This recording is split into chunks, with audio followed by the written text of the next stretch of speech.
la dirigida 9. Ya, vamos a empezar el día de hoy desarrollando la dirigida 9, que corresponde al tema de Roma II, ¿sí? Finales de la República Romana y el Imperio Romano. Así que me apoyan con la resolución de estas preguntas y así recordamos y la parte que falta pues lo desarrollamos ya habiendo recordado esta primera parte.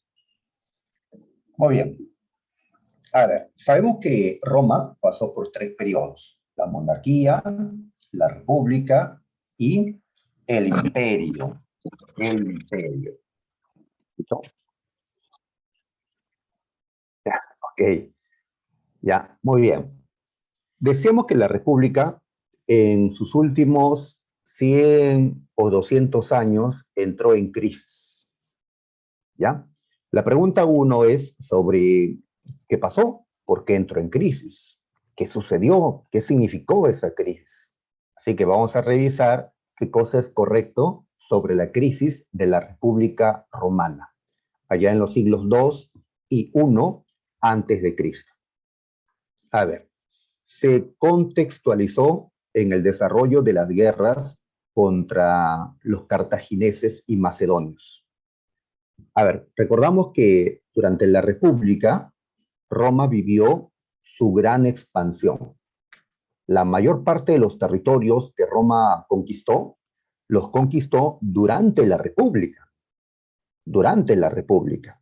Pues entre esas guerras de conquista, hemos hablado sobre las guerras púnicas, cuando Roma derrotó y conquistó a los cartagineses. Y también conquistó Macedonia, que a su vez dominaba a Grecia en ese tiempo. La crisis de la República se dio en ese tiempo cuando Roma estaba conquistando a Cartago, a Macedonia, a Grecia y a otros más.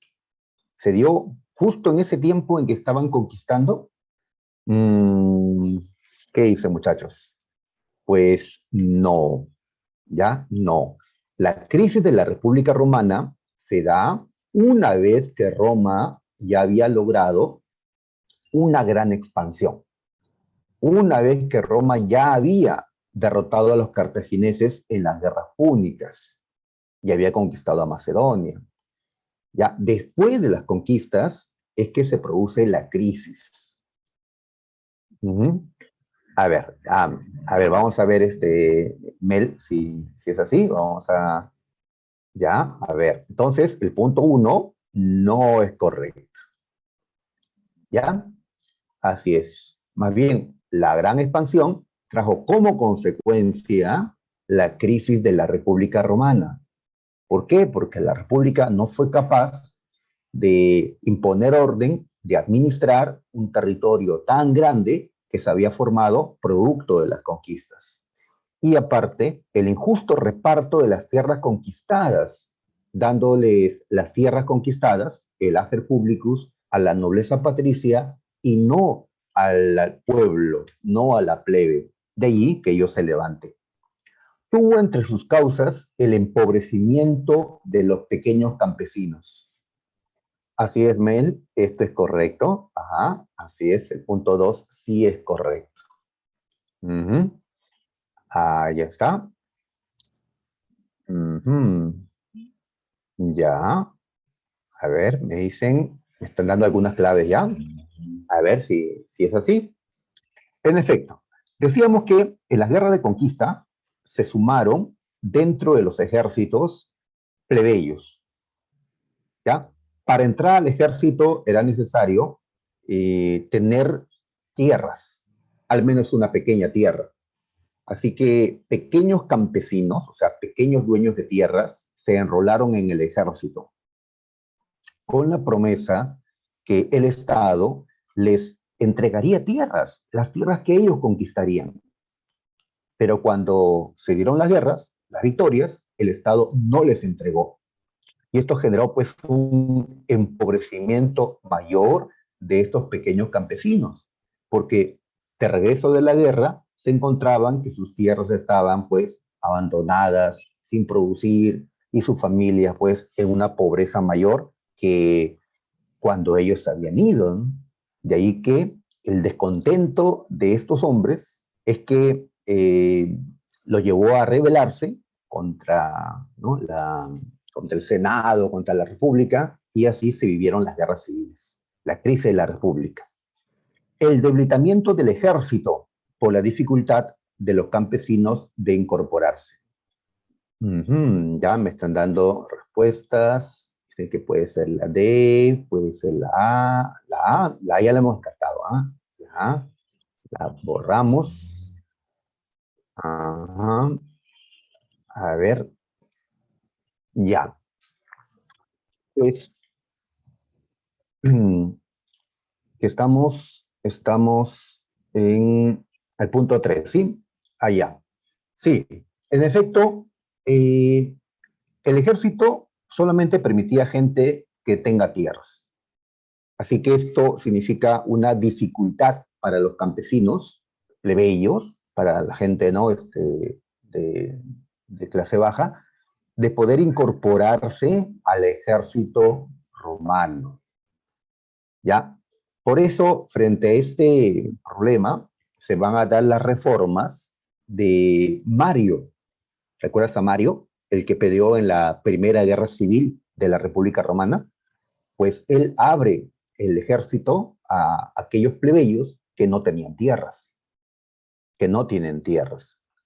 ¿Ya? Con la reforma de Mario se busca profesionalizar el ejército, se busca pues darle autonomía respecto a épocas anteriores, perdón, ¿ya? Y esto también va a llevar a la crisis de la República, porque ahora vemos una mayor masa de campesinos o de plebeyos, mejor, que están en el ejército y van a presionar, pues, por reformas como la reforma agraria, que los beneficia a ellos. Así que voy a ponerle un check también acá. Los conflictos sociales y políticos motivados por la desigualdad económica. También, claro, se dieron conflictos sociales y políticos. Conflictos sociales, levantamientos de la plebe contra los patricios. Conflictos políticos.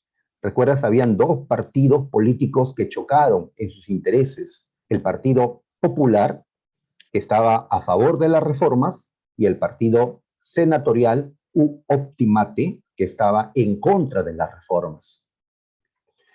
Más o menos como la política peruana actual, ¿no? Más o menos. Y pues esto eh, llevó a la crisis. En cambio, la última no pasa nada, muchachos, porque en la última dice que esta crisis llevó a que se crearan las primeras leyes escritas en favor de la plebe. Pero las primeras leyes escritas se crearon mucho antes, en el siglo V, IV, antes de Cristo, a inicios de la República, cuando los plebeyos habían luchado también, pero habían luchado no tanto por tierras como acá, porque Roma aún no se expandía como ahora, sino luchaban por derechos, por tener los mismos derechos que los patricios. ¿Recuerdas la ley de las 12 tablas, considerada la primera ley escrita en Roma y la que establece por primera vez la igualdad jurídica de plebeyos y de patricios? O sea que esto se dio en los inicios de la República, cuando la República aún no estaba en crisis. Por eso voy a marcar 2, 3 y 4. ¿Ya? A ver qué es correcto nos piden, así que me voy a quedar con la alternativa B. ¿Ya? Con la alternativa B.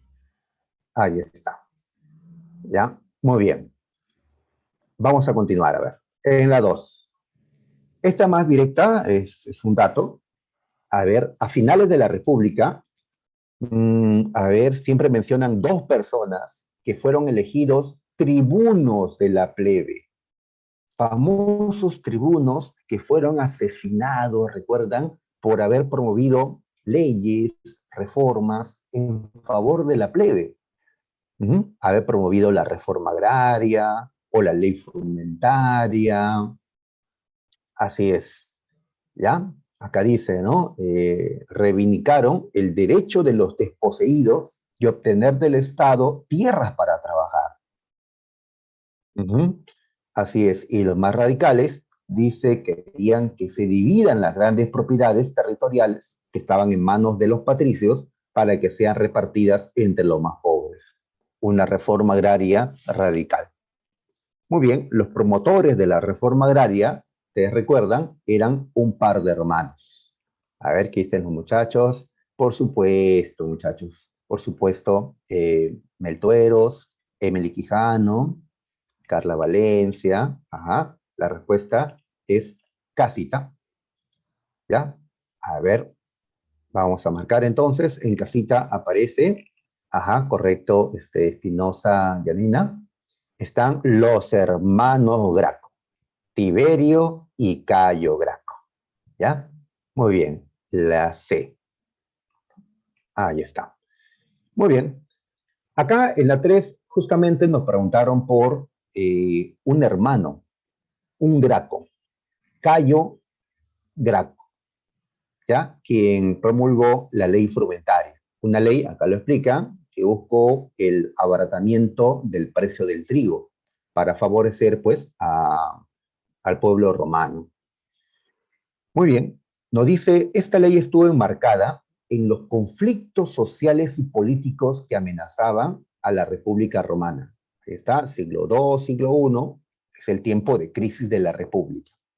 Dice conflictos sociales y políticos, ¿ya? Y en la parte final nos especifica, dice que en estos conflictos se enfrentaron dos grupos políticos, ¿ya? Políticos, dicen. Muy bien. Eh, así es, Meltueros, correcto, esa es la respuesta. ¿Ya? Mm, a ver, a ver. A ver, vamos por las demás alternativas porque me están dando varias claves. ¿Ya? Me han dicho la A, la B, la C. A ver, vamos por la A. Es cierto que en las guerras civiles o en la crisis de la República Romana se enfrentaron socialmente patricios y plebeyos. Ya socialmente se enfrentan patricios y plebeyos. Es cierto. Pero la pregunta no nos dice social, nos habla de el enfrentamiento político, el político. Entonces, aquí habíamos señalado que habían dos grupos políticos que estaban impulsando la lucha, impulsando el enfrentamiento, ¿ya? Por eso no podemos marcar la A. La A la marcaríamos si nos preguntaran cuáles fueron esas dos clases sociales que se enfrentaron durante esta crisis de la República, ¿ya? Y mira, a propósito, colocan la A, perdón, colocan una respuesta que parece serla, lo colocan en la A. La A funciona como el principal distractor. ¿Ya? La A es la que nos debe distraer, llamar la atención y creer que es la respuesta, ¿no? Por eso siempre les digo, desconfíen de la A. Correcto, Mel. La A se refiere a el enfrentamiento social, ¿ya? El enfrentamiento político sería, a ver, en la B dice senadores y patricios, pero ¿qué ocurre? Ocurre que los senadores son patricios, los senadores son los más entre los patricios, no se van a enfrentar entre ellos, ¿sí? Entre senadores, ¿no? Por eso la B no está claro, ¿no? No podemos entenderlo como que se están enfrentando entre ellos mismos, entre gente de la misma tendencia.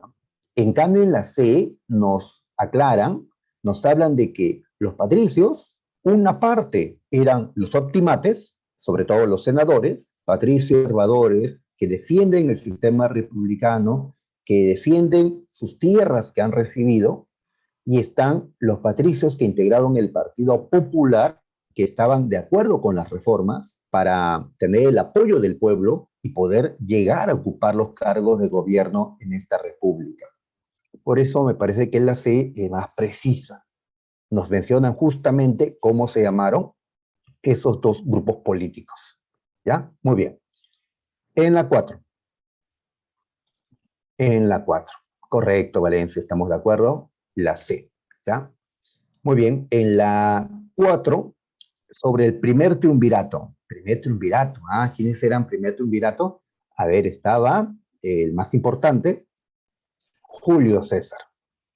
De ahí estuvo el que derrotó a Espartaco, Craso, ¿sí? De ahí un general importante llamado Pompeyo.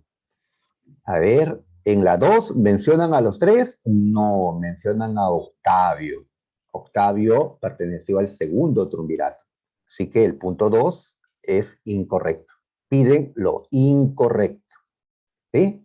Ya a partir de ahora estoy rayando el in, porque cuando no lo hago a veces se me pasa y estoy buscando lo correcto, ¿no? Mejor hay que hacer una rayita por si acaso. A ver, el primer triunvirato fue establecido para evitar el ascenso al poder de un caudillo. Yo diría que sí, que sí. A ver, recordemos que antes que se forme el primer triunvirato, un caudillo había tomado el poder total en la República Romana, un hombre llamado Sila. Sila, después de ganar en la Primera Guerra Civil y derrotar a las fuerzas de Mario, pues Sila se había convertido en dictador vitalicio, ¿ya? Entonces, un caudillo, ¿no? Un jefe ambicioso había tomado el control de la República Romana. Tras la muerte de este Sila, ¿ya? Y frente a la amenaza de una nueva guerra civil, frente a la amenaza de que un nuevo caudillo tome el control, eh, lo mejor era que esas tres personas del primer triunvirato se unan y ellos, pues, digamos, tienten el poder. Correcto, correcto, Valencia. Solo que no es solo una respuesta, ¿no? En sí, el primer triunvirato, ¿por qué se forma? Pues tiene varias respuestas. Cuando San Marcos nos preguntó una razón de por qué el primer triunvirato surgió, pues decimos para evitar otra guerra civil, para poner fin a las guerras civiles, ¿ya? Que al final ellos terminaron provocando una nueva guerra civil, como sabemos. Pero inicialmente la idea era esa. Muy bien, pero el primer triunvirato tenía también otros fines, ¿no? Cada uno tenía pues ambiciones políticas, ¿sí? Era necesario evitar lo que había sucedido eh, años antes, que un caudillo tuviera el control pleno, ¿no? En el caso de Sila. Así que la formación del primer triunvirato tiene varias causas. Sí, pues, ustedes saben, todo lo que pasa tiene diversas causas. No podemos decir que hay una sola causa para lo que sucede. Muy bien. Eh, fracasó ante el intento de cada integrante de ganar fama y prestigio. Así es, ¿no? ¿Por qué será así la política, ¿no? ¿Ya? Ocupamos importantes espacios en la política y queremos más, lo queremos todo, lo queremos todo y terminamos pues chocando. Está bien intentar un poder colegiado, es decir, compartido entre más personas, pero al final pues las ambiciones personales terminan ganando, ¿no? Muy bien, entonces por eso el punto 3 considero que es verdadero, ¿ya? Así fracasó porque al final terminaron peleándose. Julio César quería el poder total, se enfrentó a Pompeyo, lo derrotó en la Segunda Guerra Civil, a Lépido lo había, perdón, a Craso, Craso había muerto, recuerdan, en la campaña en Mesopotamia, así que ya no importaba, ¿no? Muy bien, ya tenemos respuesta 2 y 3. No, no, no, esas son las correctas. Las incorrectas deberían ser 1 y 4. La C. Ajá, muy bien, Flor. ¿Ya? De acuerdo con la C.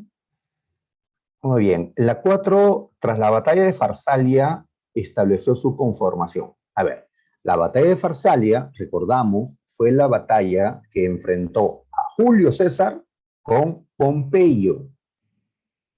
¿Ya? Obviamente, la batalla de Farsalia no se dio antes, ¿sí? El triunvirato no se formó después de la batalla de Farsalia, Sí, la batalla de Farsalia más bien es lo que pone fin a todo esto.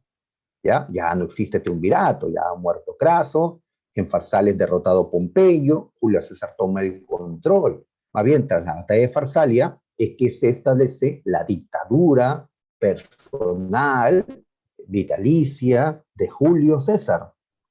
Así que eso es incorrecto. A ver, me dicen, voy a chequear ya, voy a chequear. A ver, un ratito. Entonces, esto está mal, la 4 es incorrecto, ¿sí?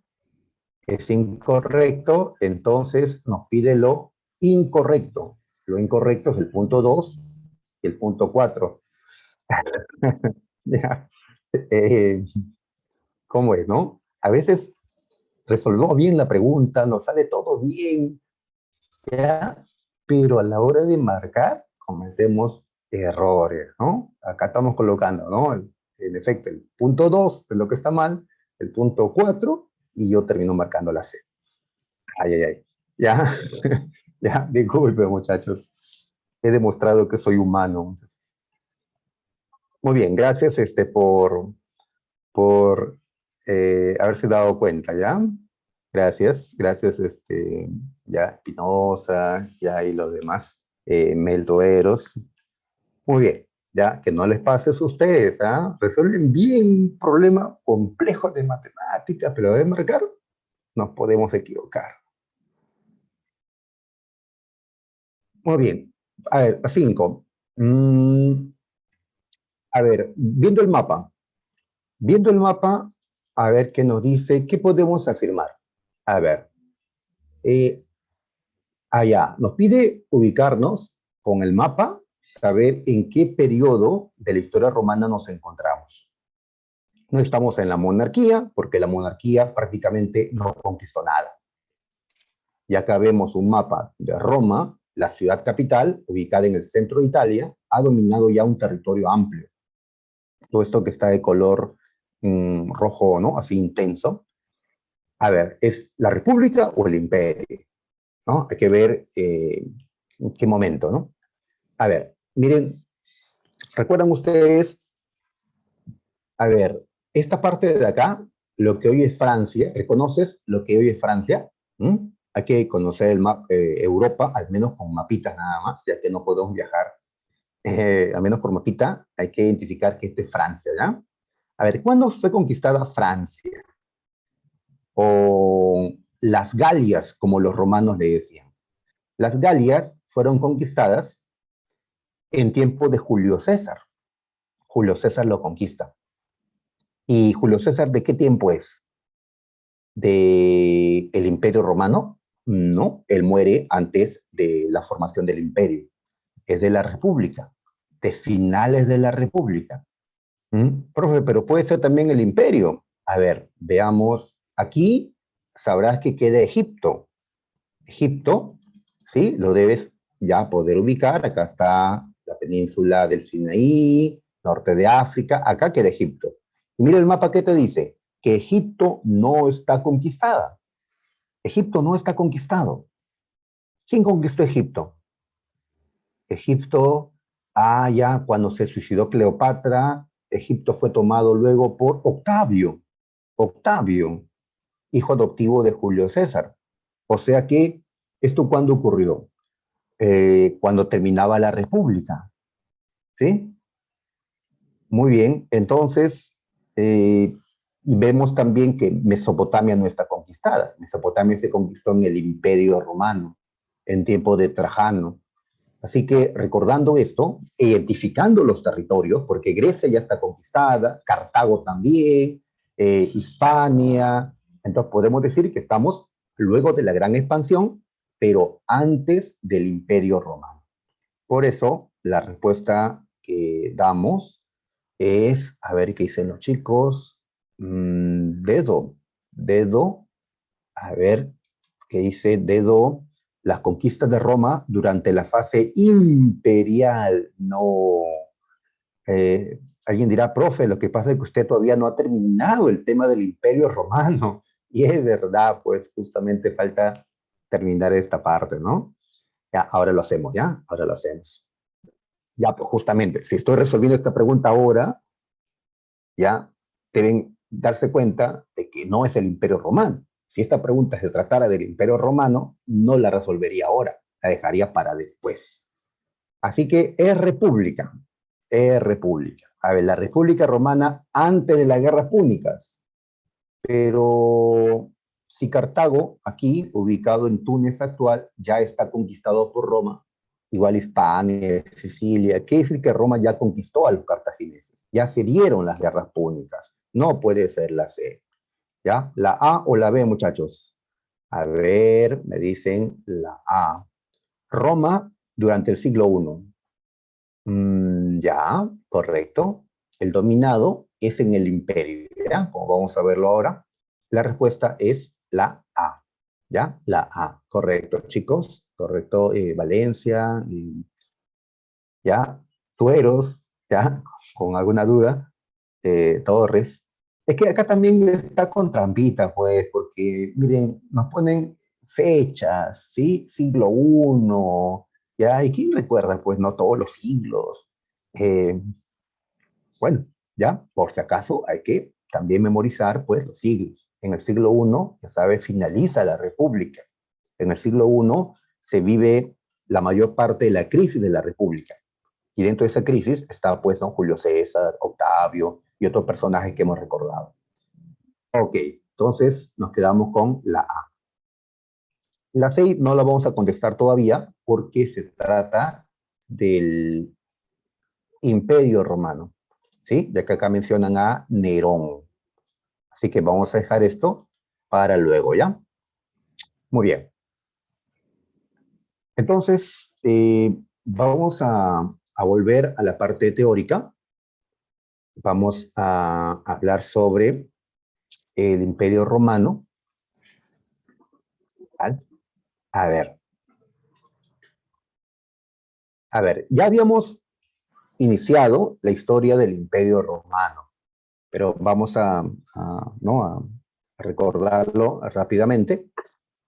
A ver, decíamos que el imperio, podemos llamar imperio a la tercera fase de la historia de Roma, aunque también podemos llamar imperio al tipo de Estado, a la organización política que Roma creó pues en este tiempo, ¿ya? Así que el término imperio romano puede tener dos significados, como un periodo, ¿ya? Que duró unos 500 años, y una organización política.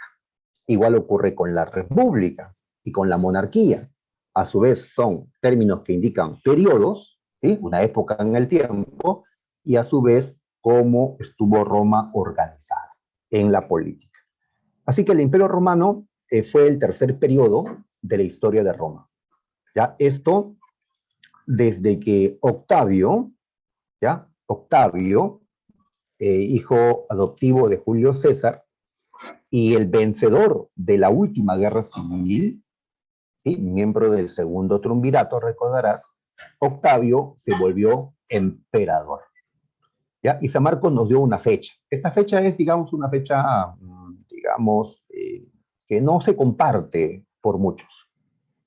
Pero la Universidad de San Marcos nos puso esta fecha, 29 antes de Cristo. ¿Ya? ¿Y cuándo termina el Imperio Romano? Bueno, vamos a colocar esta fecha, el año 476, cuando Roma fue tomada, me refiero a la ciudad de Roma, que fue tomada por los bárbaros, por Odoacro y sus érulos, como veremos la próxima semana. ¿Ya? Muy bien. Decíamos que el imperio pasó por dos periodos, ¿ya? Por dos fases, ¿no? El Alto Imperio y el Bajo Imperio. ¿Ya? Al Alto Imperio también se le ha llamado Principado y al Bajo Imperio también se le ha llamado Dominado. El Alto Imperio abarcó los primeros 250 años. El poder se concentró en el emperador, llamado Princeps, aquí en Roma. Por eso este periodo le hemos llamado Principado. Se mantuvo el Senado y otras instituciones republicanas para dar la apariencia de que la república aún continuaba. Y este Alto Imperio fue una etapa de esplendor, de esplendor. Así es, por las construcciones, por el desarrollo cultural, por la relativa estabilidad política interna, por la máxima expansión territorial, etcétera. Decíamos que el primer y el más importante emperador o príncipe que tuvo el Imperio Romano fue Octavio, llamado así Octavio antes de ser emperador. Ahora, como emperador, preferimos llamarle Augusto. Muy bien, ahí está. Decíamos que con él Roma vive un periodo de relativa estabilidad política interna, a la cual hemos llamado la Pax Romana o la Pax Augusta. Y esto permitió, pues, un desarrollo económico, un cierto orden, ¿no?, en la política, y además una época de gran desarrollo cultural en las letras, en las ciencias, en las artes. Así es, a lo cual le hemos llamado el siglo de Augusto. El siglo de Augusto, ya el mejor momento de la cultura romana, la edad de oro de la cultura romana. Muy bien, ¿ya? Y las construcciones, ¿no? Hasta ahí habíamos visto la semana anterior, hasta este Augusto, y ahora continuaríamos viendo a los otros emperadores Julio-Claudianos. ¿Ya? Me parece que aquí nos quedamos. Si alguien recuerda, ya estoy dudando de mí ya por el error anterior, me avisa, ¿ya? Si alguien recuerda otra cosa. Muy bien, así que vamos a continuar y vamos a colocar aquí a los otros emperadores Julio-Claudianos. No sé, pero creo que ya vimos esta parte, ¿no? ¿Recuerdas? Tiberio, Calígula, Claudio Nerón. Me parece que sí lo hemos visto, muchachos. ¿Ya? Recuerdo que ahora me viene a la mente, llegamos hasta acá, me parece. A ver quién tiene buena memoria. Yo recuerdo haber hecho todo esto. Sí, me dice un compañero. Ya, ok, ok, ok. A ver, sí hicimos el Coliseo. Ajá, claro. Ya ves. Ah, aún no sufro de olvido de lagunas. Todavía no. Claro, sí habíamos visto esto. Sí recuerdo, ¿no? Ajá. Recuerdo que usted me preguntaba inclusive sobre la seguridad de hablar de Cristo como un personaje histórico, ya que se duda de la existencia real de Jesús, ¿no? Claro, también aclaramos que no confundir al Coliseo con el circo. Y hasta creo que hablamos del dedito, ¿no? Hacia arriba, hacia abajo, ¿no? Ajá, sí lo hemos visto. Ya, qué bueno entonces, muchachos, qué bueno. Ahí está. En todo caso, aquí destacamos que durante el Alto Imperio surgió el cristianismo, la religión cristiana, ¿no?, que actualmente es la más difundida por el planeta. En este tiempo nace, ¿no?, en tiempos del Imperio Romano.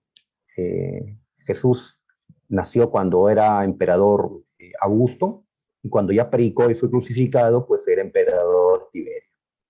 Habían destacado la conquista de Britania, la actual Inglaterra. Ajá, así que se les dan un mapa de Roma y ustedes ven que esa isla, ¿no?, que llamamos Inglaterra, está conquistada por Roma. Estamos en el imperio, pues. No está conquistada, entonces estamos en la república. A Nerón lo habían destacado por haber empezado a perseguir a los cristianos, por haber asesinado a Pedro y a Pablo, ¿no? Y a los Flavios, el haber construido el Coliseo Romano o Anfiteatro Flavio. Vespasiano, que lo construye; Tito, que lo inaugura. Muy bien. La dinastía Antonina, sí recuerdo haber llegado también acá. A ver, hay que verlo rápidamente entonces. Aquí en el mapa observamos el Imperio Romano en su máximo tamaño, ya en su máxima expansión. Esto con el emperador Trajano, ¿ya? Con Trajano. Ahí está. Entonces, como vemos, durante este Imperio Romano se han hecho ya algunas conquistas. Respecto al mapa que vimos en la pregunta, hace un momento, en una pregunta, pues Britania o Inglaterra no estaba conquistada en ese mapa. Ahora sí, claro, ese mapa anterior era del siglo I antes de Cristo. Este es del siglo II después de Cristo. Acá Britania ya está conquistada. Allí dice Britania. Muy bien, entonces eso nos dice, estamos en el imperio. También vemos que Mesopotamia está conquistada. Así es, Trajano conquistó Mesopotamia, y dice Mesopotamia. ¿Ya? ¿Recuerdas los ríos Tigris y Éufrates? Ahí están. Muy bien. A ver, claro, se parecen, solo que este ha crecido un poco más. Así es. Es que en la República ya se había conquistado un montón, ya. Hemos dicho, la mayor parte de las conquistas se dieron durante la República. Digamos que un 70% se conquista en la República y un 30% se conquista en el imperio. O sea, ya con el imperio llegamos al 100% del tamaño, máxima expansión. Pero la mayor parte de las tierras conquistadas por Roma en su historia lo hizo durante la República. ¿Ya? Entonces hay que recordar eso, ¿ah? Hay que recordar eso, ¿ya? Aclarando las cosas. Mm, así es, Tueros. Trajano logró establecer la máxima expansión romana. ¿Por qué? Porque hizo las últimas conquistas. Y las últimas conquistas fueron Mesopotamia y por acá, espero que puedan ver, un territorio llamado Dacia. Dacia, ¿ya? Que abarca una parte de Rumanía actualmente, ¿ya? Considerada Dacia la última conquista de Roma. Muy bien, ¿ya? Muy bien, Trajano entonces, máxima expansión territorial. No se confundan, ¿ah? El que digamos que Trajano logró la máxima expansión territorial no significa que él haya conquistado la mayoría de los territorios. No, para que él conquistó lo último, lo ultimito. Y ya como nadie más conquistó después, decimos pues que con él se logró la máxima expansión. ¿Ya? No confundamos, ¿no? Muy bien. Y así decíamos que Adriano ya no conquista, sino más bien establece las fronteras del imperio romano, los limes o límites del imperio. Ya, también mencionábamos a Caracalla, quien estableció que todos los hombres libres del imperio romano ahora sean ciudadanos de Roma. Extendió la ciudadanía a todos los hombres libres. Muy bien, esto era un reclamo social, ¿no?, de la gente libre del imperio, tener los mismos derechos que los romanos, y se les concedió. El problema es que cuando ganas derechos, también están incluidos los deberes, las obligaciones. Ajá, los que han cumplido 18 saben eso, ¿no? Pues ahora ya eres mayor de edad, tienes más derechos, pero también tienes obligaciones frente al Estado, frente a la sociedad. Así que ahora esa gente tenía que pagar impuestos, como lo pagaban los ciudadanos romanos, los impuestos propios de los ciudadanos. Ese fue el objetivo de la reforma que hizo pues este personaje. También habíamos visto esto, ya muy tarde recordé que ya habíamos revisado esta parte. O sea que nos falta solo el Bajo Imperio, el Bajo Imperio. ¿Ya? Ahora llegamos, ¿ya? Profe, Muy bien. profe, Sí, disculpe, en el examen puede venir esos ejemplos como para y con la terapia de marcarle el nombre. Puede venir. ya. Que venga alguna de esas imágenes y Sí, que lo identifiquemos. Sí, puede venir, puede venir. gracias. Así es. Así que las construcciones más importantes que se han hecho en el pasado las estamos mostrando justamente para conocerlos. Antes no era necesario, ¿no? Porque antes todo eran preguntas de otro tipo, ¿no? No era necesario a ver, verlas, ¿no? Ahora sí, ahora vienen imágenes. Ahora, no tanto nos han preguntado, identifique, ¿no? Pone la imagen y simplemente saber cómo se llama, ¿no? La construcción, como acá estamos haciendo, ¿no? Panteón de Agripa, Arco de Constantino, la columna de Trajano, ¿ya? Por acá está el acueducto de Segovia en España, por aquí aparece la terma de Caracalla, el Coliseo, ¿no? Que vimos anteriormente. En todo caso, nos pueden poner la imagen y en base a la imagen, como ya asumen que sabemos qué cosa es, nos preguntan algo al respecto. ¿Sí? Por ejemplo, ¿no? Les coloco esta imagen del arco del triunfo de Constantino, entonces puedo preguntarles, ¿no? Este, la construcción que se observa en la imagen tuvo qué carácter, qué característica, qué función cumplían. Entonces no nos están pidiendo el nombre de la construcción, Arco de Constantino, sino qué función cumplía. La imagen nos sirve para identificar y en base a eso saber para qué era. ¿Para qué era, muchachos, el Arco de Constantino? Arco del Triunfo le llaman. Ah, para conmemorar una victoria del pasado. Los romanos quieren que no se olviden pues las victorias que han tenido, construían arcos para grabar alguna victoria. Una victoria de Constantino en su arco. Todos los demás emperadores construyeron pues otros arcos. El arco más famoso actualmente es el arco de París, que Napoleón Bonaparte construyó para recordar también su victoria en la gran batalla de Austerlitz, como veremos de acá varias clases. Así que los arcos del triunfo se han construido para ¿no? que no se olviden las victorias pasadas. En el Perú, muy poco hacemos esto, ¿no? ¿Por qué será? ¿Tal vez porque no hay muchos triunfos? Ah, no creo, ¿no? No creo. Ya es algo más europeo, ¿no? Hay un arco, sí, en un parque acá en Lima.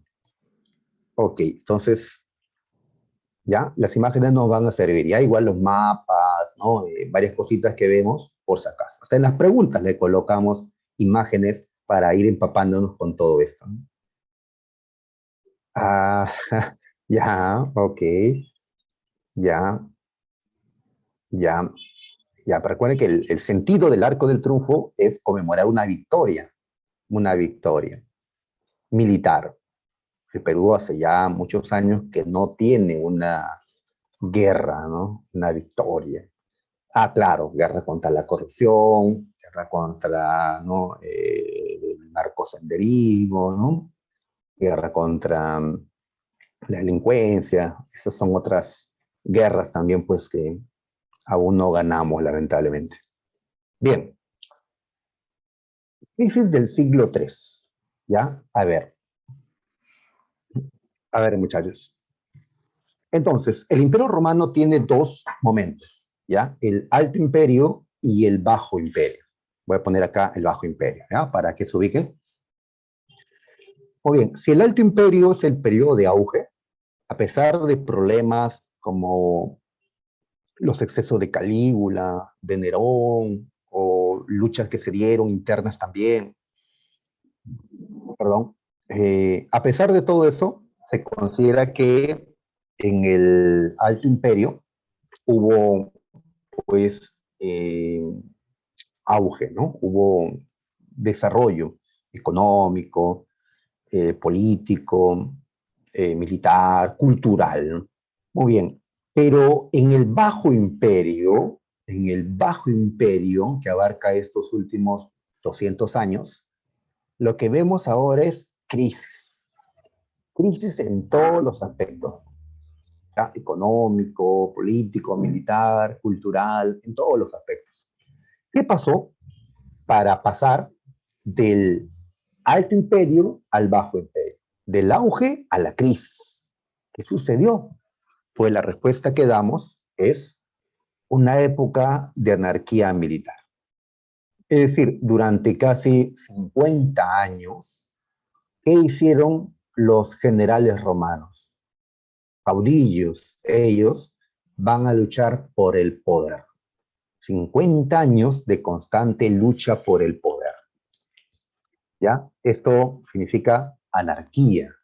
Anarquía es una situación política en la que no hay pues un poder establecido, poder reconocido, que tenga pues legalidad o legitimidad, porque esta gente llega a la fuerza y dura muy poco, ¿no? Son sacados por otro caudillo ambicioso. Así que esta anarquía militar es lo que da inicio a la crisis del Imperio Romano. ¿Ya? Ahí está, ¿no? Muy bien.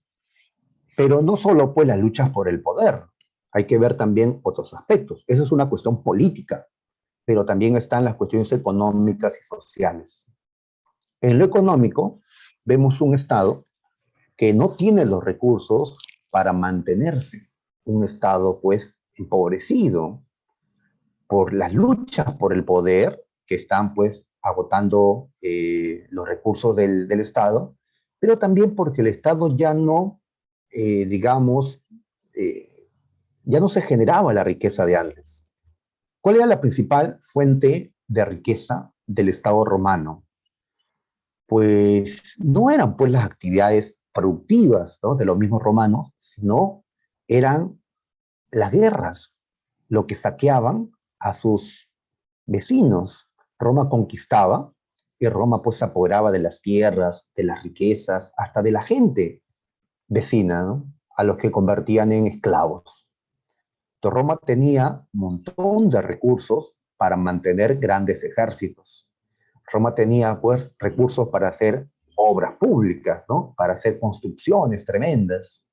Roma tenía todo ese oro que saqueaban pues de los pueblos conquistados. Pero ahora Roma ya no tiene eso, porque Roma en el siglo II abandonó las conquistas, ¿ya? Y Roma tiene que valerse únicamente pues de lo que genera internamente como riqueza. Va a tener que elevar los impuestos. Y ustedes saben que los impuestos no le gustan a la gente. Los romanos pagan poco de impuestos, pagaban poco de impuestos porque el Estado tenía otra gran fuente de ingresos que era la guerra. Pero ahora no. Ahora los impuestos mantienen al Estado y la gente tiene que pagar más. Esto genera también rechazo social. El Estado no tiene ya los medios para mantener un gran ejército. Ya no, se va reduciendo. Y esto significa que las defensas del imperio se van debilitando, que no tienen poco a poco cómo mantener esas defensas. Y así Roma va entrando en crisis. ¿Ya?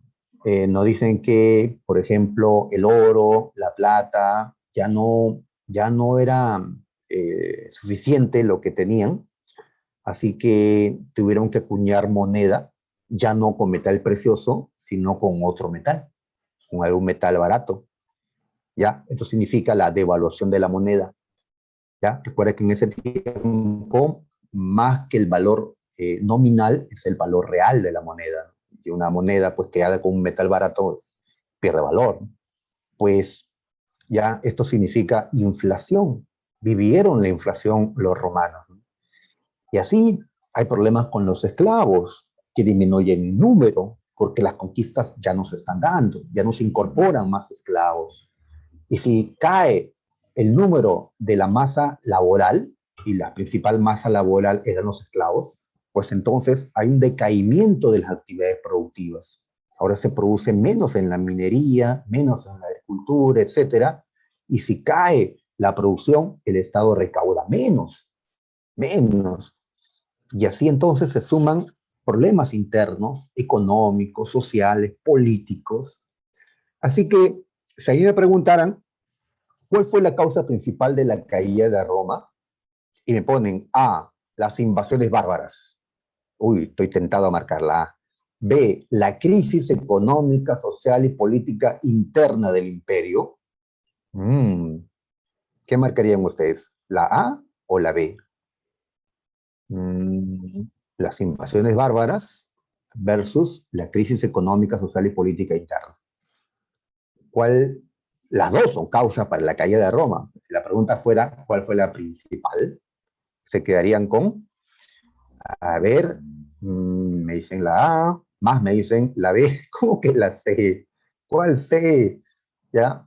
Ambas cosas. Ah, ya, bueno, si fuera C, ambas cosas, estaría bien, ¿no? Pues la respuesta que yo daría es la B, ¿ya? Sí, siempre hay que ver que la principal razón del fracaso, de la caída de algo, pues son los problemas internos, ¿ya? Así es. Roma cae por sus problemas internos. Si Roma no tuviera esos problemas internos, si tuviera pues una economía sólida y un ejército poderoso, una sociedad ordenada, un gobierno pues ordenado, Roma habría sido capaz de rechazar a los bárbaros, pero durante la crisis Roma no tuvo ese poder.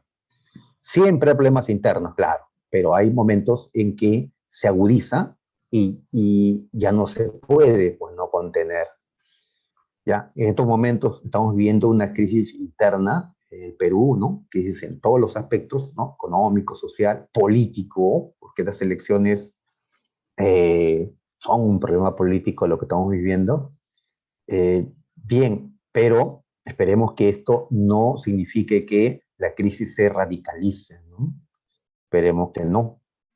Ya no queremos pues vivir situaciones peores, porque ya aún no tocamos fondo, esperemos que no lo hagamos. Claro, ¿no? Lo de Brahim es difícil, ¿no? Difícil derrotar al narcotráfico, que no se habla mucho en el Perú, ¿no? Pero es muy fuerte, ¿no? Y pues sus aliados de Sendero Luminoso, ¿no? O lo que queda de Sendero Luminoso. Bien, entonces muchachos, ahí está. Y a esto ya se suma el problema externo, los bárbaros. ¿Ya? Que desde Germania, desde la zona norte de Europa, están presionando contra Roma, están presionando. Y ya más adelante, en el siglo V, los bárbaros lograron tomar Roma. ¿Ya? Muy bien, así que son 200 años que ahora se vive de crisis. 250, ¿no? Si sumamos la anarquía militar. 50 años más estos 200 años que duró el Bajo Imperio. Muy bien. A ver, ¿qué caracteriza al Bajo Imperio, a la última parte del imperio, y además qué lo hace diferente a el Alto Imperio, ¿sí? La primera parte del imperio? Que en este Bajo Imperio, dice, el poder del emperador va a ser absoluto. Se va a concentrar el poder de forma absoluta. Que eso no ocurría, profe, en el Alto Imperio. En el Alto Imperio, el emperador sí tiene pues el poder, concentra el poder, pero no de manera absoluta. ¿Por qué no? Porque en el Alto Imperio hay un emperador, pero también hay un senado. Y el senado, así no sea un senado poderoso como en tiempos de la República, de todas maneras, el senado ya influía, presionaba, de todas maneras. ¿Ya? Habían pues asambleas, habían instituciones republicanas en el Alto Imperio. ¿Está bien?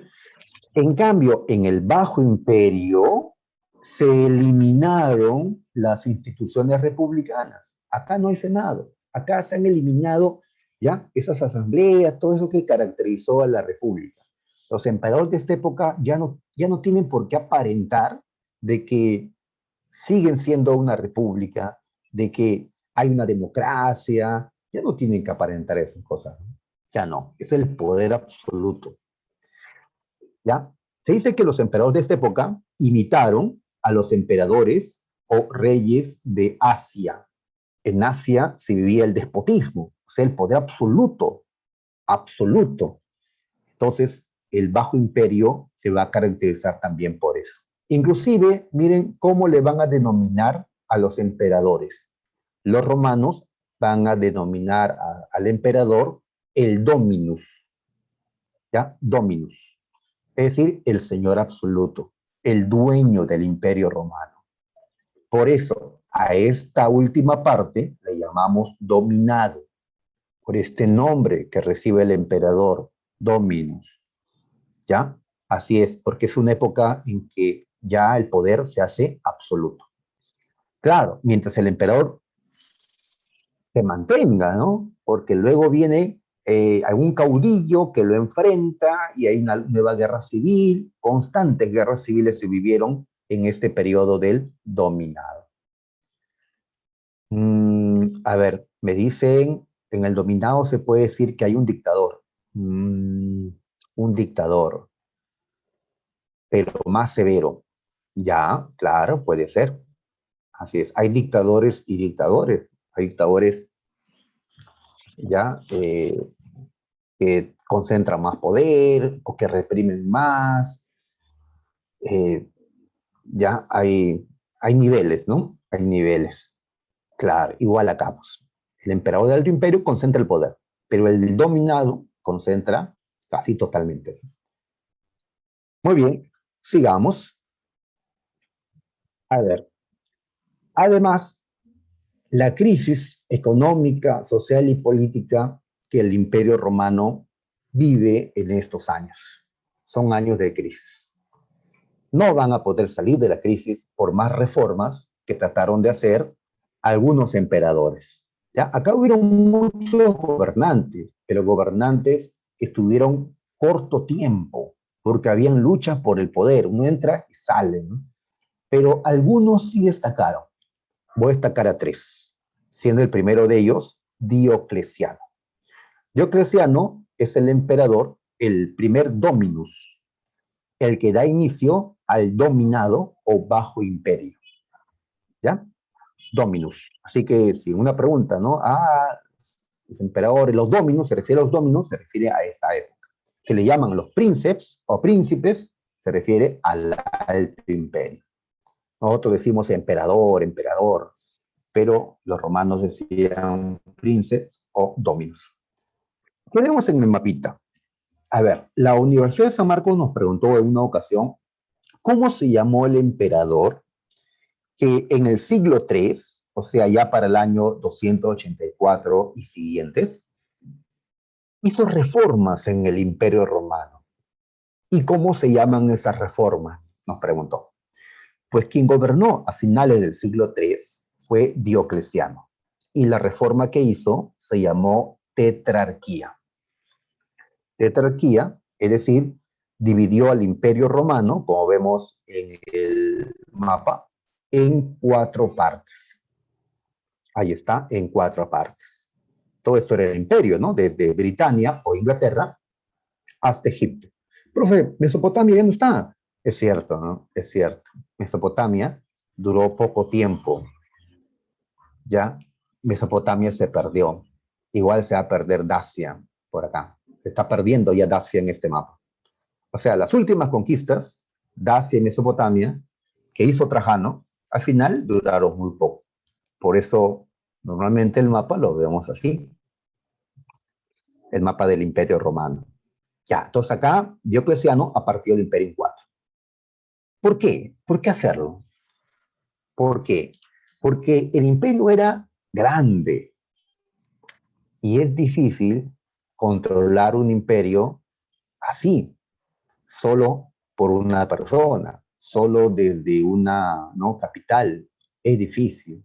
Tal vez ahora, con los medios tecnológicos que tenemos, sea más fácil controlar un territorio más grande, ¿no? La comunicación, el transporte es más fácil ahora.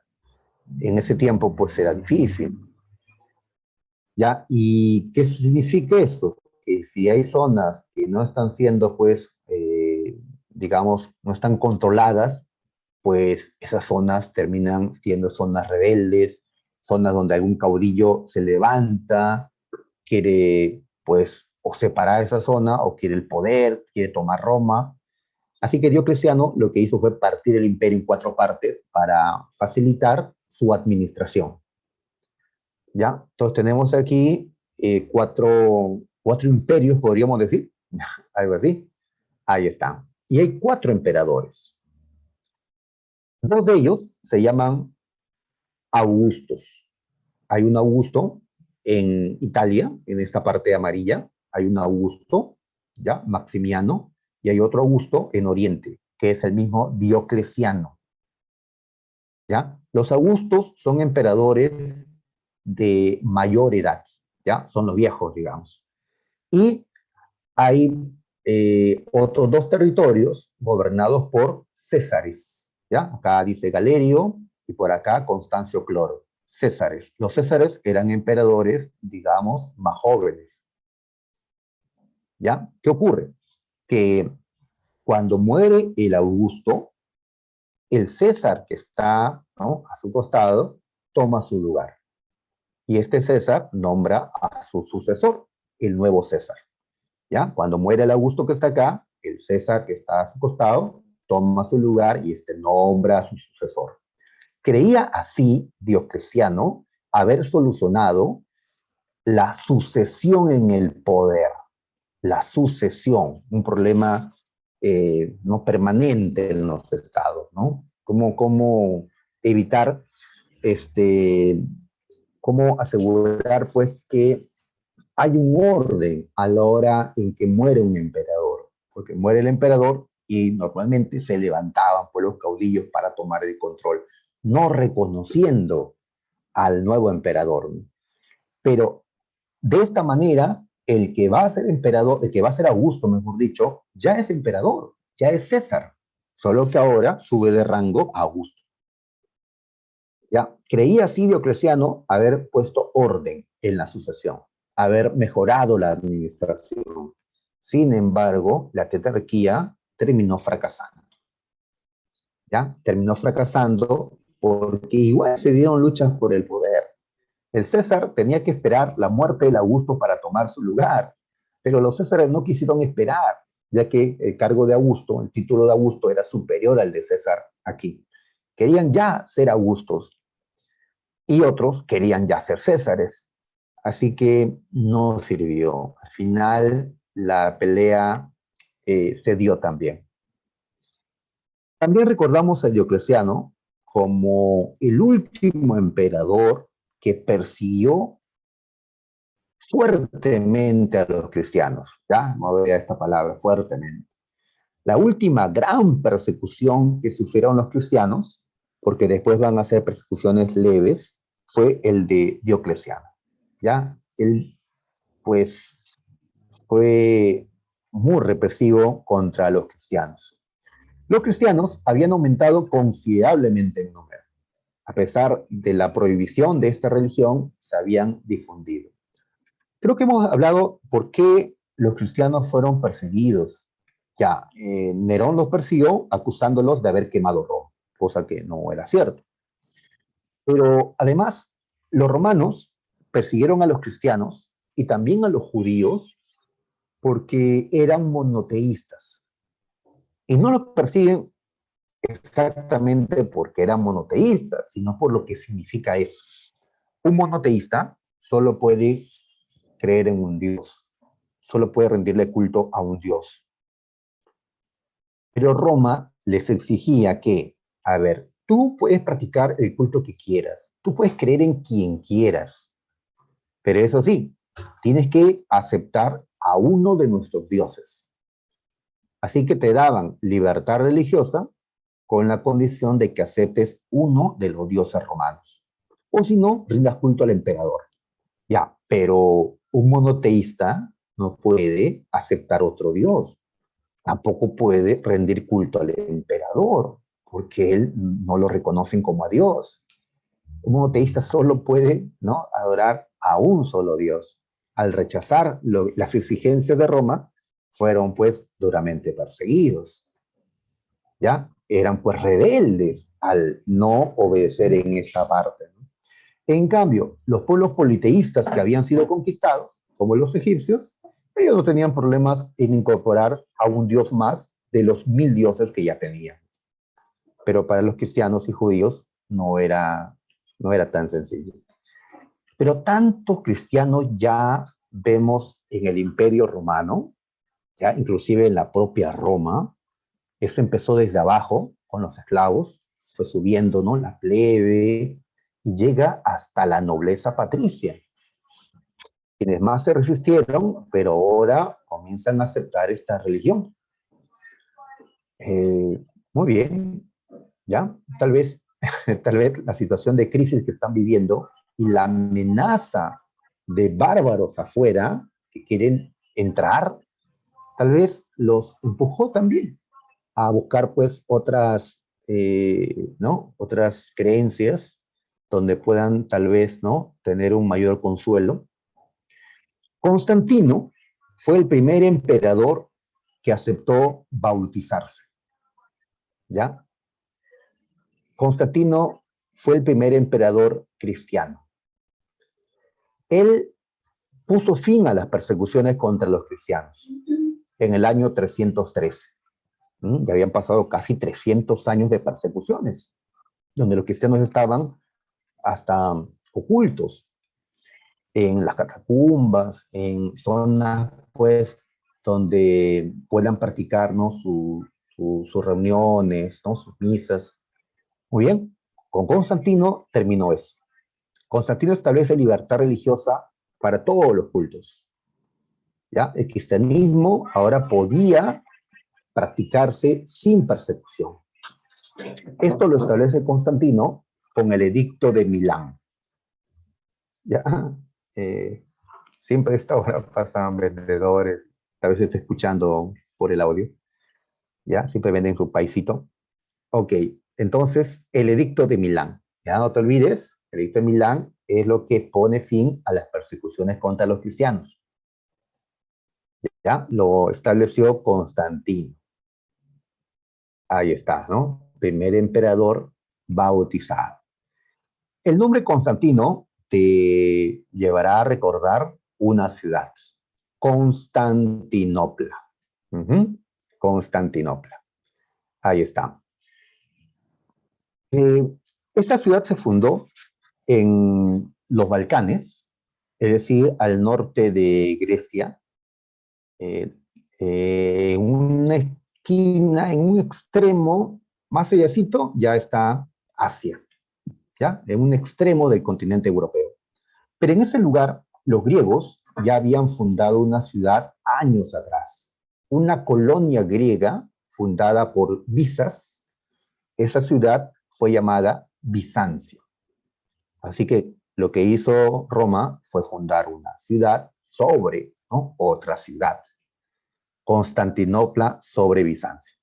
Esta ciudad, la de Constantinopla, va a ser muy importante porque será, digamos, la que tome el lugar de Roma cuando Roma caiga. Inclusive antes que Roma caiga, ya Constantinopla comenzó a desplazar a Roma en importancia. ¿Ya? La vieja capital, Roma, estaba en tal decadencia. En cambio, Constantinopla era todavía una ciudad pues ordenada, una ciudad ya que sobrevive a las invasiones bárbaras, como veremos después. Muy bien, Teodosio, el último gran emperador que tuvo el Imperio Romano.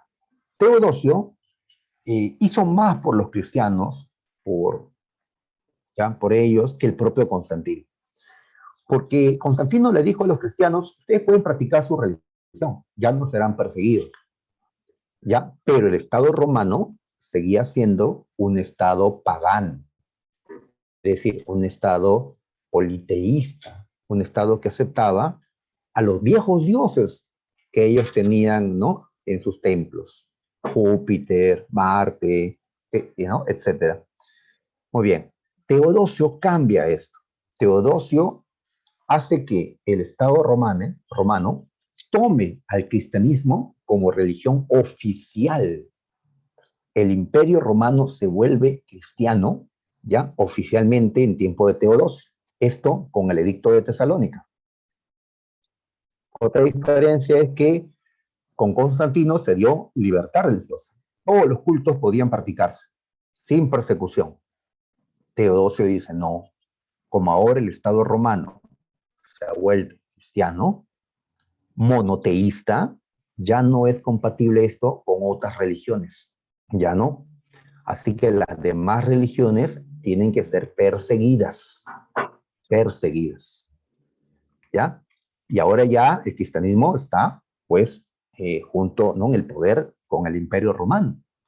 Y la iglesia que ahora surge, la iglesia católica, pues hasta va a apoyar las persecuciones contra gente de otras creencias.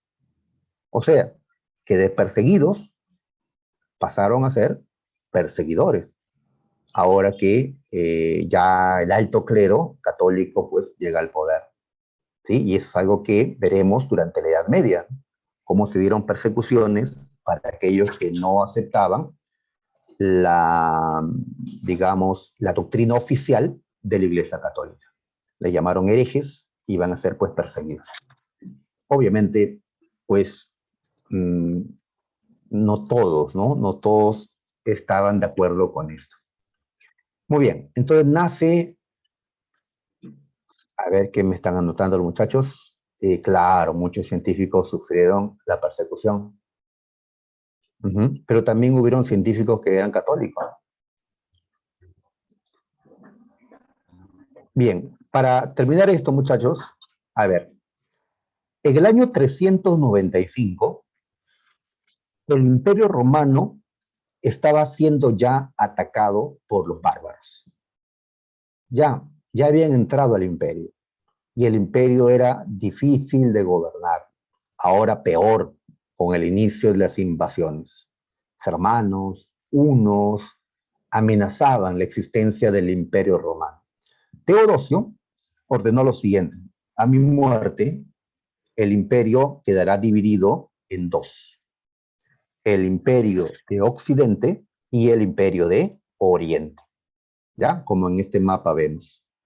El imperio de Occidente es la parte verde, que abarca Britania, ¿sí? Es decir, Inglaterra actual, la Galia, o sea, Francia actual, Italia, España, Hispania le decían, bueno, España, Cartago, ¿no?, que es esta parte de África. ¿Ya? Aquí, en Occidente, el emperador fue Honorio, va a ser Honorio, hijo de Teodosio. Y al otro lado, el imperio de Oriente es la parte amarilla, que abarca la península balcánica, donde está Grecia y Macedonia, abarca cercano Oriente, ¿sí?, donde está Siria, Palestina, y también esta parte de África, Egipto. La capital, Constantinopla. Y así entonces murió Teodosio y el imperio se partió en dos en el año 395. Y ahora hay dos imperios romanos, ¿ya? Con dos emperadores. Muy bien. A diferencia de la tetrarquía, que partió en cuatro al imperio, esa división después terminó. El imperio se reunificó. En cambio, ahora el imperio se ha dividido y no se va a reunificar. Se va a mantener así hasta la muerte de estos imperios. ¿Cuál imperio murió antes, muchachos? Eso lo veremos en la próxima clase. ¿El de Occidente o el de Oriente? ¿Cuál cayó primero? ¿El de Occidente o el de Oriente? El primero en caer fue, que me dicen, a ver,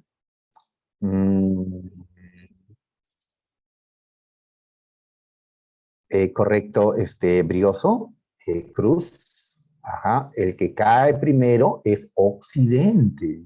Roma cayó primero, antes que Constantinopla. Constantinopla cayó 1000 años después de la caída de Roma. Primero cae Roma, cae el imperio de Occidente. ¿Ya? Así que la próxima hablamos de las invasiones bárbaras, de cómo desaparece el imperio romano de Occidente.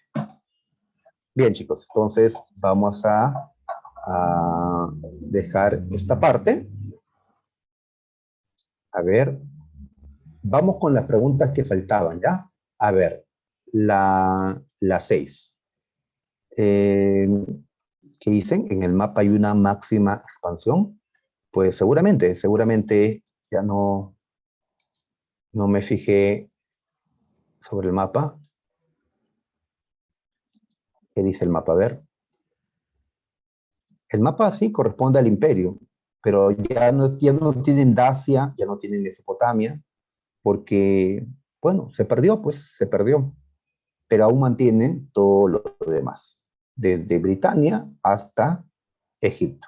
Entonces, ¿este es el mapa de mayor tamaño del Imperio Romano? No.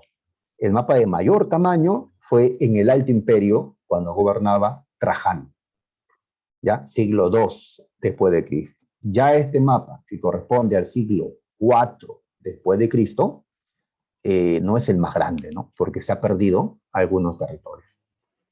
Ok, volvamos con las preguntas. Mm,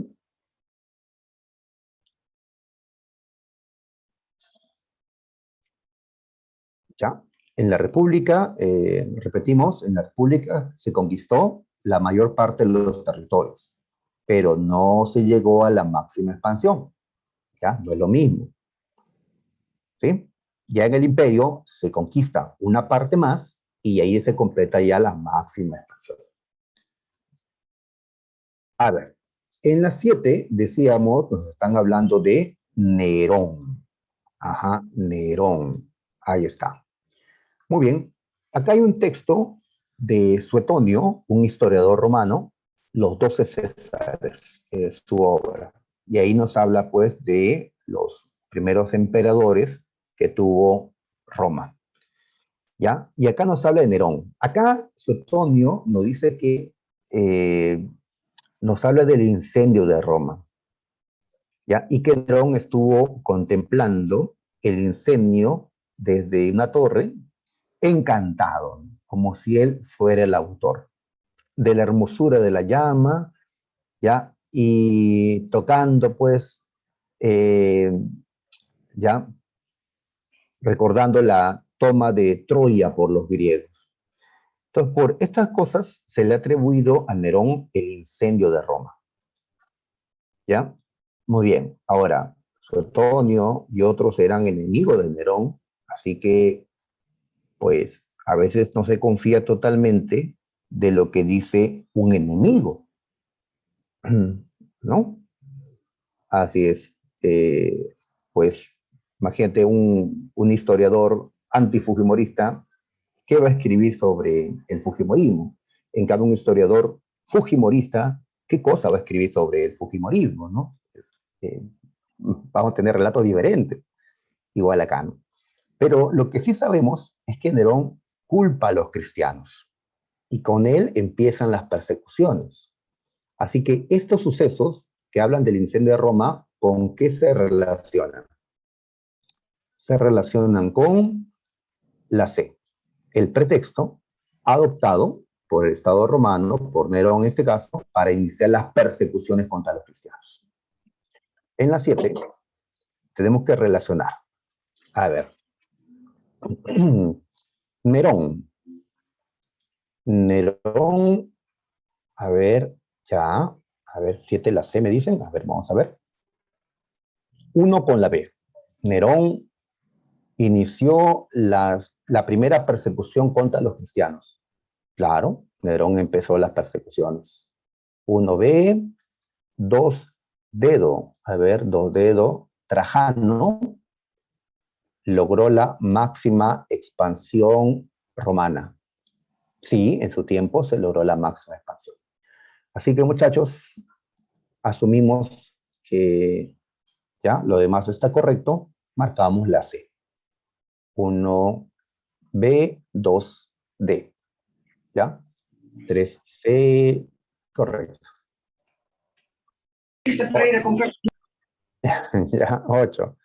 A ver, el siglo de Augusto, ¿ya? Cuando gobernó Octavio o Augusto. A ver, ¿qué ponemos? Llevó a cabo la pacificación de amplios dominios del imperio. Sí, justamente la Pax Romana, ¿ya? La pacificación del imperio romano. Así que, vamos a ponerle verdadero. Se creó la Guardia Pretoriana para mantener el orden. Sí, la Guardia Pretoriana. Ordenó construir el Coliseo. El Coliseo no, esto lo mandó construir Vespasiano. Fue el gobierno de mayor esplendor cultural. De mayor esplendor cultural. Mm, sí, pero acá dice del Bajo Imperio. Y Augusto es del Alto Imperio. No puedo colocar verdadero por esta palabra. Así que, muchachos, marcamos casita. ¿Ya? Casita. Muy bien. 7, 8, perdón. 8 la C. Ya, me pregunta por la clave de la 7. La clave de la 7 nos hemos quedado la C. C. La C de... Mejor no digo nada, voy a decir que estoy apoyando un candidato. Y la verdad que todavía no apoyo ninguno. A ver, 9. A ver, tenemos que identificar las imágenes, ¿ya? Y en base a eso, ver qué nos piden, ¿ya? A ver, tenemos un acueducto, ¿sí? Es decir, hay un canal en la parte superior que conduce agua de alguna caída de agua hasta la ciudad. Este es un acueducto que hasta ahora se conserva en Segovia, España. Este es la columna de Trajano, que Trajano construyó para que se recuerde su victoria en Dacia, cuando él conquista Dacia. A ver, ¿qué nos dice? Una está en España, claro, la otra está en Roma. Ya, marque lo correcto. Fueron construidos con un fin religioso. ¿Religioso? Pues llevar agua, recordar una victoria, no es religioso. A ver, 9C me dicen. Así es, pero la 9, la C. A ver, fueron elaborados durante el imperio. Sí, así es. Ambas construcciones y otras que hemos colocado, ¿no?, en la pantalla, se hicieron en el imperio romano, como también el gran coliseo romano. Así es, son construcciones imperiales. ¿Ya? Ahí está. Profe, ¿y por qué no puede ser la B? Dicen que es hidráulica y acá pasa agua, pero en el otro no pasa agua, ¿no? Tiene que ser de ambas. En la 10 vemos el mapa de cuando Teodosio parte el imperio en dos. Ya, ahí está. Entonces, ¿qué nos piden? A ver, ¿qué nos piden? Llevar a cabo por Augusto, no. Por Adriano, tampoco. A ver, esto se hizo en el dominado o bajo imperio, correcto, Torres. Así es, la C, ¿ya? Y se ejecutó cuando murió Teodosio, la división del imperio en dos, Occidente y Oriente, ¿ya? El mapa nos lo dice. Listo, muchachos. Entonces, dejamos esto, ¿ya? Tenemos ahí la última respuesta, la C, y nos vamos en el tiempo que nos queda a ver la práctica del repaso. Muy bien, chicos. Ya vamos a resolver estas 20 preguntitas, ¿ya? A ver cuánto tenemos. Ya.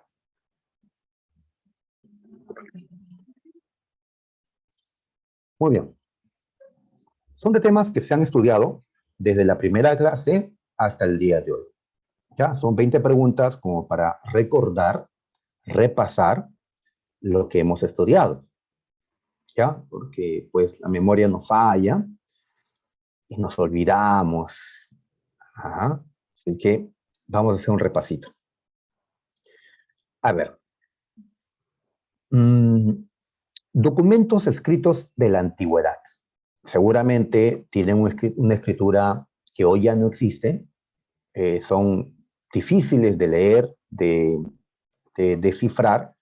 Así que un historiador necesita la colaboración de un especialista, de alguna técnica, de una disciplina que auxilia a la historia para entender, ¿no?, el contenido de ese documento. Así que tenemos que identificar acá qué disciplina auxiliar de la historia es la que se encarga de leer, de descifrar documentos escritos de la antigüedad. A ver qué dicen los muchachos. Dicen la D, pero también la C. Allá. Bien, entonces lo que tenemos que hacer es aclarar, recordar qué diferencia había entre epigrafía y paleografía. Lo demás no cuenta. La diplomática estudia documentos oficiales, busca ver su autenticidad. No son antiguos esos documentos, son, digamos, más cercanos a nuestro tiempo. Y la heráldica estudia, pues, interpreta los escudos. A ver, recordamos epigrafía y paleografía. La epigrafía, como ya fue pregunta de admisión, estudia, interpreta inscripciones sobre monumentos, ¿ya? Un monumento es una construcción, ¿no? De roca, de ladrillo, de algo, y se han colocado inscripciones allí. Entonces decimos que para descifrar el contenido de una inscripción en una superficie dura, en un soporte duro, como una pared, ¿no? De roca, allí entra la epigrafía. En cambio, si queremos leer, descifrar el contenido de un texto escrito sobre un soporte blando, sobre un material blando, sobre todo papel, entonces ahí entra la paleografía. Muy bien, entonces habiendo recordado qué es esto, ¿ya? ¿Con cuál nos quedamos? Nos quedamos con la paleografía. Ya que acá dice documentos escritos en la antigüedad. Y cuando yo leo documentos, ya no me imagino la inscripción en un monumento. Me imagino un texto en papel o en algo similar, pergamino, papiro, es decir, un material blando en la cual se ha dejado un texto. ¿Ya? Esto de documento escrito me lleva a marcar paleografía en Word, ¿ya? Claro, ya, como estamos viendo, ya el papel como que ya, ¿no? Sobre todo en esta situación que vivimos, como que el papel, yo ya uso muy poco papel, como que ahora es full digital, ¿no? Mm, Así que estamos viviendo un cambio presionado por la desgracia por la pandemia. Paleografía, ¿ya? La 2. A ver, la niña de Selam, a ver, allá, a ver, recordemos, a ver. A ver, recordemos que el ser humano surgió hace 2,5 millones de años en África Oriental. Pero cuando el humano surge, ya habían otros homínidos caminando en el África. Estos homínidos, o sea, primates bípedos, más antiguos que el hombre, se llaman Australopithecus. Los Australopithecus fueron antiguos homínidos, es decir, primates que ya podían caminar con dos extremidades. El hombre no inició eso. El hombre ya heredó esta capacidad. Muy bien, ¿qué evidencias tenemos de los Australopithecus? Ajá, correcto, así es Valencia, esa es la respuesta, correcto Gutiérrez, ajá, correcto Tueros, aunque hay una duda por ahí. Así es, Indira, así es, la niña de Selam, así es, se refiere a restos de una niña de 3 años, aunque el nombre niña como que no va, así la han llamado. Es que yo utilizo el término niña, niño, para humanos. ¿Cómo le llamas a un Australopithecus de 3 años? Si no son humanos, niños. Bueno, entre comillas en todo caso, entre comillas. El homínido de Selam, puede ser, ¿ya? Ajá. El Australopithecus de Selam, ya. Pero querían resaltar justamente que era de corta edad, ¿ya? Por eso le llamaron la niña de Selam. Fue hallada en Etiopía, en África. Lucy, la mitad del esqueleto de una mujer, entre comillas, porque no es humana, Australopithecus también, le pusieron nombre Lucy, allá en Etiopía, y las pisadas de la Etoli son huellas que dejaron unos Australopithecus, caminaron en la Etoli Tanzania, África. Bien, los tres restos corresponden a Australopithecus, no a humanos, sino a Australopithecus. Y los tres corresponden a una especie de Australopithecus llamado Afarensis. Que lo dijimos, ¿ah? Si no chequea, revisa tus materiales anteriores. ¿Ya? Hasta habíamos colocado imágenes de Lucy y de las pisadas de la Etole. ¿Ya? Muy bien. Entonces, en los tres casos, ¿qué se demuestra? Que estos Australopithecus eran bípedos. O la bipedestación, que es lo mismo. Es decir, que podían caminar con dos extremidades. Porque el análisis del esqueleto de la niña de Celan y del esqueleto de Lucy permiten concluir de que podían caminar con dos extremidades. Y las huellas de la Etoli, dejadas únicamente por sus pies, no por sus manos, también contribuye a demostrar el bipedismo o la bipedestación de ellos. Muy bien, pasamos a la 3. La comunidad primitiva, ¿ya? Es decir, el primer modo de producción, en la que los hombres trabajan juntos, sin desigualdad, a la hora de conseguir alimento, a la hora de repartirse el alimento, es pues la sociedad del hombre primitivo. Decíamos que la comunidad primitiva se divide en tres fases: paleolítico, mesolítico y neolítico. ¿Ya? Cada una tenía características propias que acá tenemos que recordar. A ver, por ejemplo, nos dicen sobre la economía del paleolítico. Recordamos que en el paleolítico los hombres cazaban, pescaban, recolectaban. Aún no sabían producir alimentos, no sabían producir. Producir es trabajar, ¿no? Nosotros para generar nuestro alimento. No tomar lo que la naturaleza genera, sino nosotros generarlo, sembrando semillas, criando animales. Eso no hay en el paleolítico. ¿Cómo se llama la economía del paleolítico? Se le llama economía depredadora o parasitaria. Y era cazadora-recolectora. Así que puede ser la A, la B o la C. Muy bien.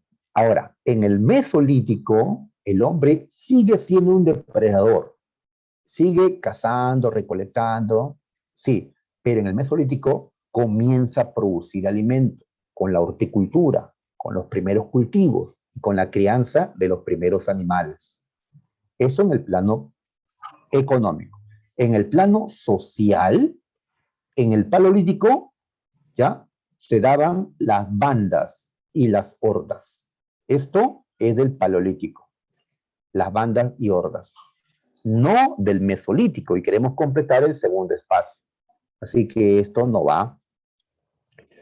Socialmente, ¿qué cosa vemos en el mesolítico? A ver, ¿recuerdan ustedes la evolución social? Hordas, bandas, ¿qué sigue? ¿Clanes o tribus?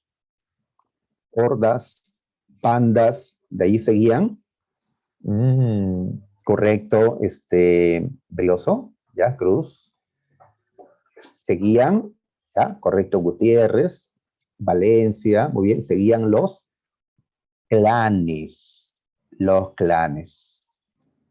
¿ya? Y después ya la tribu, ¿ya? Entonces en el Mesolítico ubicamos a los clanes, ¿ya? Esta palabra es la única que encaja acá, en el segundo espacio, porque después dice tribus, no pasa nada, tribus, las tribus se forman en el Neolítico.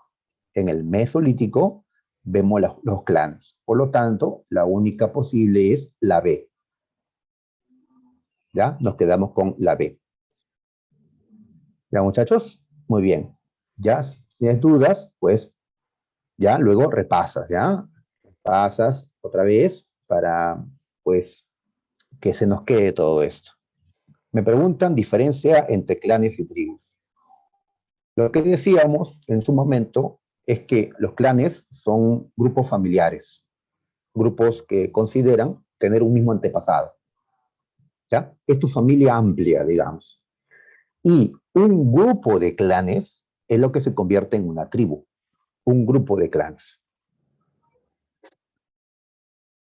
Muy bien, en la 4 durante el Paleolítico Medio, el ser humano comenzó ¿a qué? A ver, recordamos que el Paleolítico, el periodo más largo de la historia humana, a lo largo del Paleolítico nosotros fuimos cazadores, pescadores y recolectores. Muy bien, el Paleolítico se divide en inferior, medio y superior. En el Paleolítico inferior vivieron los Homo habilis y los Homo erectus. En el Paleolítico medio, que es el que nos están mencionando, vivió el hombre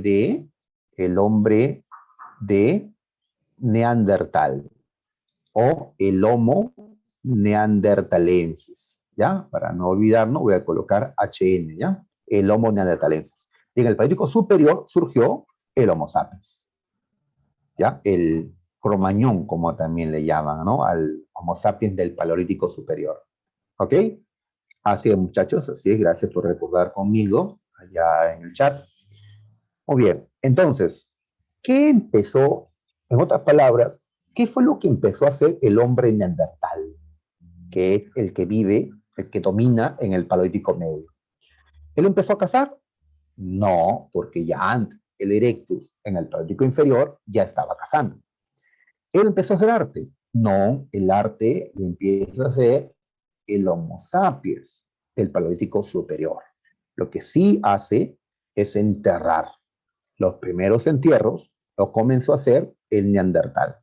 ¿Cuándo? En el Paleolítico Medio. Correcto, Gutiérrez. Son expresiones mágico-religiosas, ¿no? Son parte de sus creencias que tenía. Muy bien, en la 5. Nos dan una imagen y tenemos que identificar a qué periodo corresponde. Periodo, ¿ya? Entonces tenemos paleolítico, mesolítico, neolítico, inferior, medio, superior. A ver, entonces, ¿qué vemos? Vemos que estos hombres ya dominan el uso del fuego, ya comen su alimento cocido. Vemos que están recolectando frutos de los árboles. Vemos que más, al parecer se ponen pieles de animales todavía. Y este hombre está pintando animales en esta pared, que tal vez sea la pared de una cueva, entrando a una cueva. Y viendo el aspecto de estos hombres, se parecen a nosotros. O sea, no están cubiertos con un montón de vello, no están completamente corvados, ¿no? ¿Ya? Yo podría ser tranquilamente el que está sentado ahí al costado. Entonces, ¿qué puedo decir? Son Homo sapiens del Paleolítico, pero los sapiens solamente están en el Paleolítico superior y de ahí ya Mesolítico, Neolítico hasta el día de hoy. ¿Ya? Así que superior y Neolítico. Pero si fuera Neolítico, ya no estarían en una cueva, estarían en aldeas, en casas, tal vez en una ciudad, y no estarían tanto recolectando, sino sembrando. Esto es Paleolítico superior. ¿Ya? Muy bien. Entonces, a ver, de acuerdo, Brioso, ajá. La cueva del diablo, ¿ya? Eh, puede ser, puede ser. Si hubiera pintado guanacos, ¿no? Sería la cueva del diablo, ¿no? Toques bala, pero no, ha pintado otros animales. Muy bien, de acuerdo, Tuero con la D, ¿ya? Igual Torres. Muy bien, sigamos a ver. Sí, la revolución neolítica. ¿Qué trajo consigo? A ver, la revolución neolítica fue aquella transformación radical de la vida del hombre que consistió en desarrollar una economía de producción de alimentos, agricultura, ganadería, y dejar atrás la economía de subsistencia, caza, recolección. Muy bien, entonces, eh, ya, lo de la cueva del diablo sí está en Tacna, ¿ya? Pero eso lo ven en HP, ¿no? Acá estamos, HU. A ver, muy bien. Entonces, uh, ¿qué trajo consigo? ¿Qué trajo consigo significa qué consecuencia generó? Los hombres que se dedicaban ahora a la agricultura y a la ganadería, ahora tenían tierras de cultivo, cosechas, excedentes de producción. ganado, ¿ya? Instrumentos para el trabajo, viviendas estables.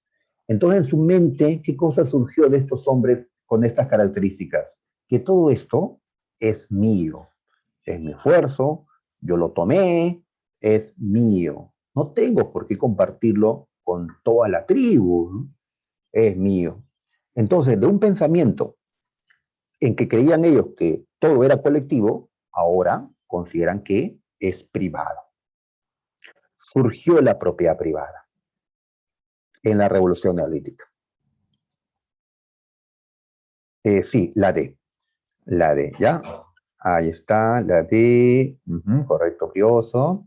Ajá, si es tueros, nos quedamos con dedo. Ah, ya. Ok. 7. A ver, ¿en qué parte del mundo se empezó a domesticar plantas y animales? ¿Sí? Es decir, se comenzó a cultivar y también a criar animales. ¿En qué parte del mundo empezó la agricultura y la ganadería? Mm, un ratito me están preguntando por en la pregunta anterior, ¿por qué no la sé? ¿Ya?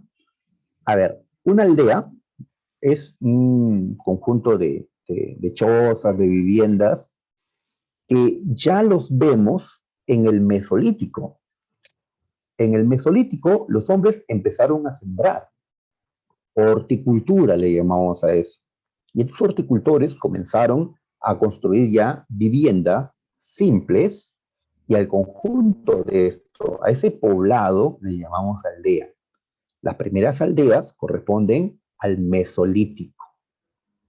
Ya en el Neolítico eso crece, aldeas más grandes y con el tiempo se transforman en las primeras ciudades. Así que esto de las aldeas corresponde al periodo mesolítico, ¿ya? Mesolítico. Muy bien. A ver, en las 7 estábamos. Pues los hombres comenzaron la agricultura y la ganadería en un territorio muy fértil. Estaba el río Nilo, el río Tigris y Éufrates, o sea, Mesopotamia y Egipto. Y cuando habíamos unido en el mapa Mesopotamia con Egipto, se formaba algo así como una media luna. La media luna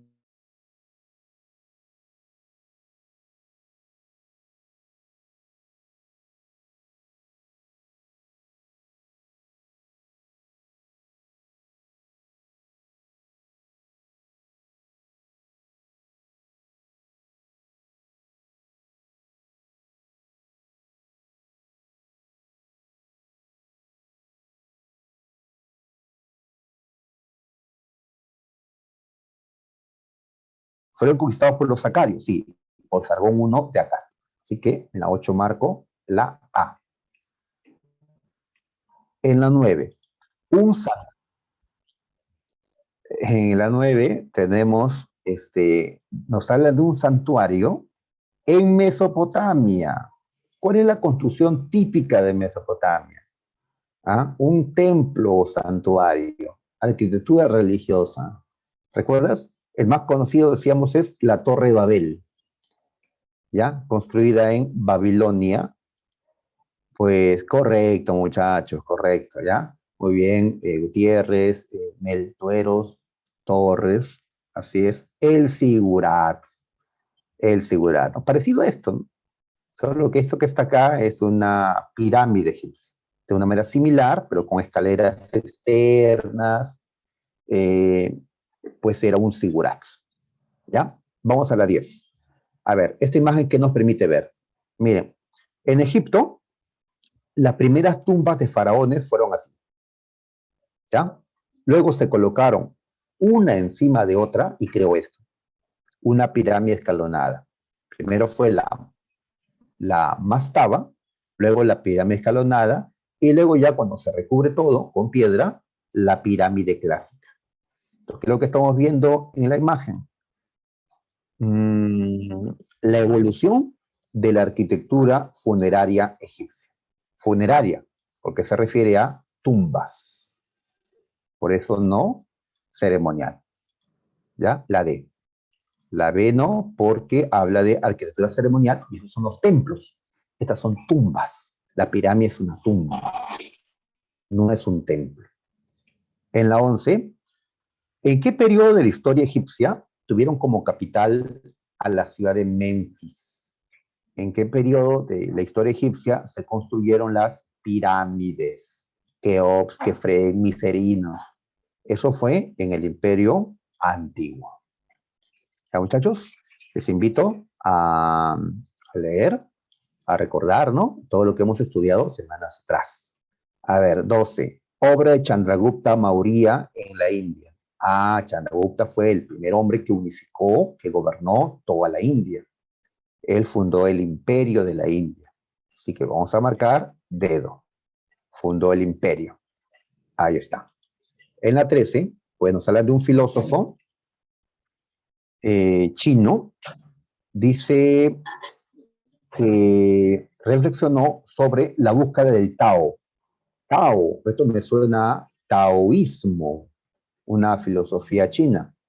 ¿Quién fue uno de los representantes del taoísmo? Lao Tse. Lao Tse. ¿Ya? Y del confucianismo, Confucio. ¿Ya? Acá nos pone el taoísmo, pues Lao Tse. Ok, muy bien. Vamos a la siguiente. Aquí vemos a los soldados de terracota. Esculturas de más de 6.000 soldados en arcilla que se encontraron en la tumba de Shi Huangdi. ¿Ya? Muy bien, entonces Shi Huangdi lo mandó a hacer para que coloquen su momia a la hora que muera. Y Shi Huangdi era de la dinastía Qin. ¿Ya? Correcto. En el punto 2 dice que se hizo en tiempo de los Zhou. No, los Zhou gobernaron antes. En la tercera dice que lo hizo Shi Huangdi cuando unificaba China. Sí, ¿ya? Todas las esculturas guardan similitud. No hay ninguna variación. Si ves, sí son diferentes. Cada escultura se hizo de manera separada, de manera individual, tiene rasgos distintos, con texturas diferentes. Así que esta parte está mal. Por eso, ¿qué marco? ¿Cuáles guardan relación? 1 y 3. 1 y 3, la C. Uy, nos ganó la hora. 15. A ver, ¿por qué en Esparta? Como en Esparta había sublevaciones de esclavos o de hilotas constantemente, se tomó como medida preventiva que toda su gente, espartana verdadera, sean soldados. Una organización militarista se dio en Esparta. En la 16, en las guerras médicas, los griegos derrotaron a los persas. Algo peculiar de este conflicto fue que las polis, que eran enemigas, rivales, se unieron un tiempo para poder derrotar a un enemigo en común.